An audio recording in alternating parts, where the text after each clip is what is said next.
اعوذ باللہ من الشیطان الرجیم بسم اللہ الرحمن الرحیم طاسیم تلک آیات الکتاب المبین لعلک باخع نفسک الا یکونوا مؤمنین ان نشاء ننزل علیہم من السماء آیۃ فظلت اعناقهم لها خاضعین وما یأتیہم من ذکر من الرحمن محدث الا کانوا عنہ معرضین فقد کذبوا فسیأتیہم انباء ما کانوا بہ یستہزئون اولم یروا الی الارض کم انبتنا فیہا من کل زوج کریم ان فی ذلک لآیہ وما کان اکثرهم مؤمنین وان ربک لہو العزیز الرحیم صدق اللہ مولانا العظیم۔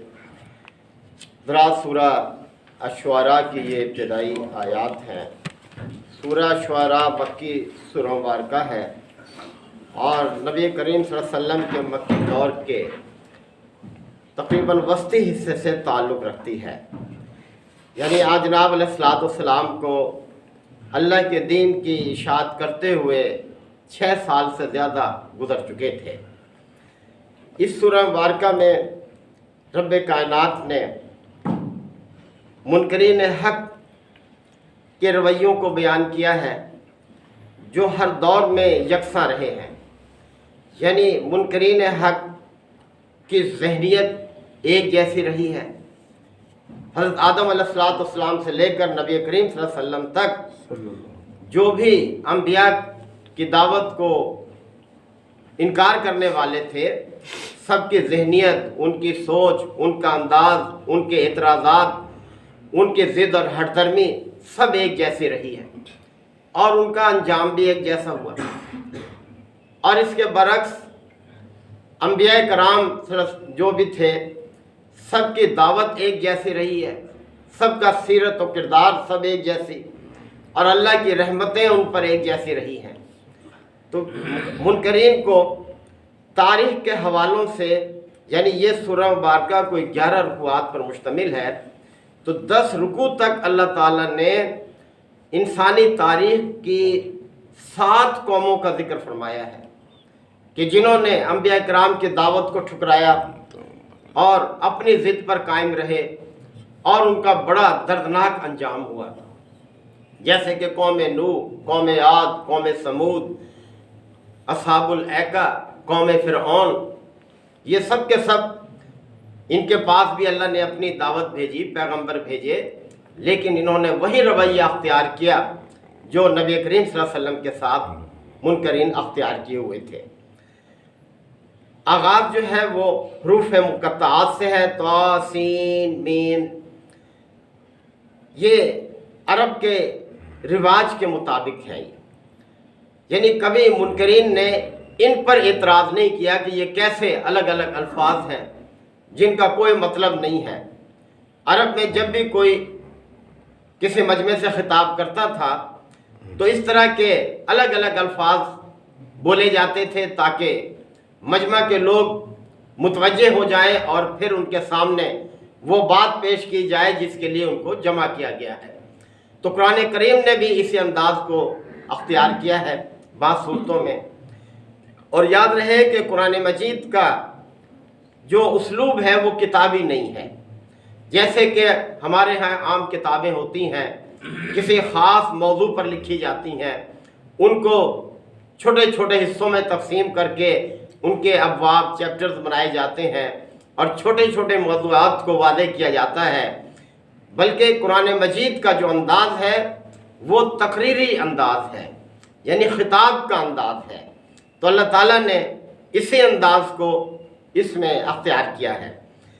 تلک آیات الکتاب المبین، یہ کتاب مبین کی آیات ہیں کہ اے لوگو تم غور و فکر نہیں کر رہے، جبکہ یہ آیات جو اس کتاب کی ہیں یہ مبین ہیں، بہت واضح ہیں۔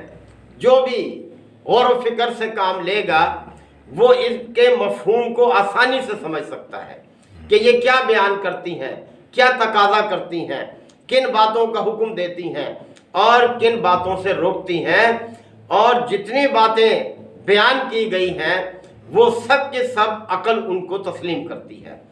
ایک معقول انسان ان کا انکار نہیں کر سکتا کہ جن باتوں کا یہ حکم دیتی ہیں وہ سراسر حق ہیں، انسان کے مفاد میں ہیں، اور جن باتوں سے یہ روکتی ہے وہ بھی سراسر حق ہے اور وہ بھی انسان کے اپنے مفاد میں ہے ان سے رک جانا۔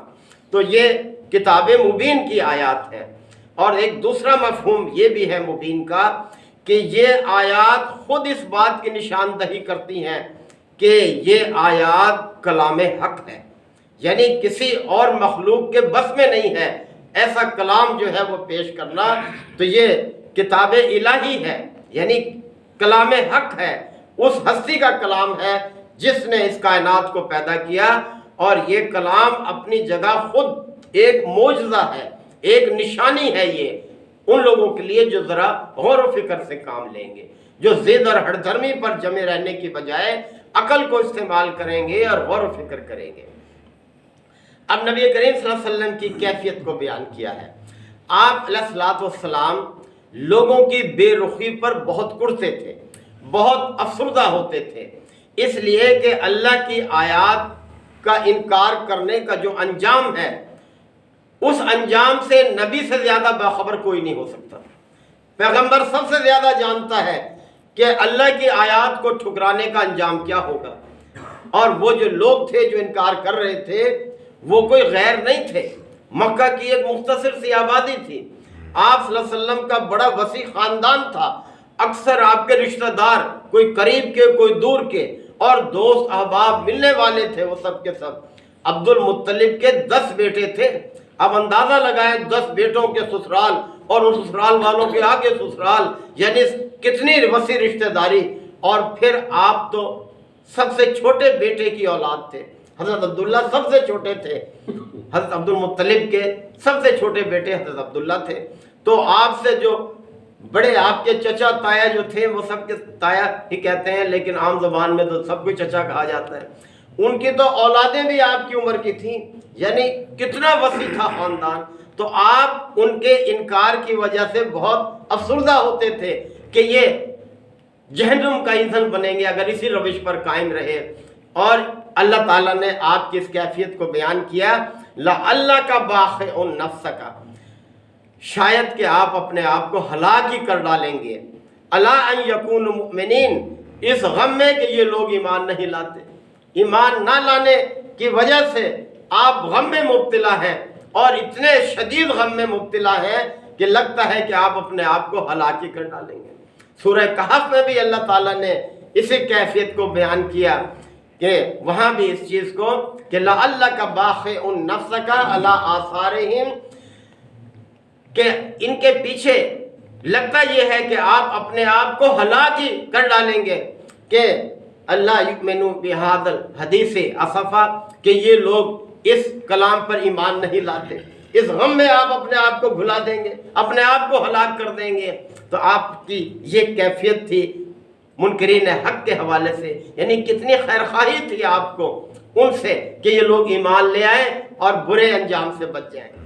ان نشاء ننزل علیہم من السماء آیۃ، اب ان کے ایک اعتراض کو بیان کیے بغیر اس کا جواب دیا جا رہا ہے۔ یہ لوگ کہتے تھے، آپ صلی اللہ علیہ وسلم سے مطالبہ کرتے تھے کہ کوئی ایسی نشانی لے کر آؤ کہ جس کو انکار نہ کیا جا سکے اور ہر ایک اس کو ماننے پر مجبور ہو جائے اور آپ پر ایمان لے آئیں۔ تو اللہ تعالیٰ نے فرمایا ان نشاء ننزل علیہم من السماء آیۃ، کہ اگر ہم چاہیں تو آسمان سے ایک ایسی نشانی نازل کر سکتے ہیں، فَظَلَّتْ أَعْنَاقُهُمْ لَهَا خَاضِعِينَ، کہ اس کے آگے ان کی گردنیں جھک جائیں، کوئی بھی انکار نہ کر سکے۔ لیکن اللہ کا یہ طریقہ نہیں ہے، اللہ کا یہ اسلوب نہیں ہے۔ اللہ نے اپنی بے شمار نشانیاں انسانوں کے سامنے رکھی ہوئی ہیں، پھیلی ہوئی ہیں، انسان کے اپنے جسم میں بھی موجود ہیں۔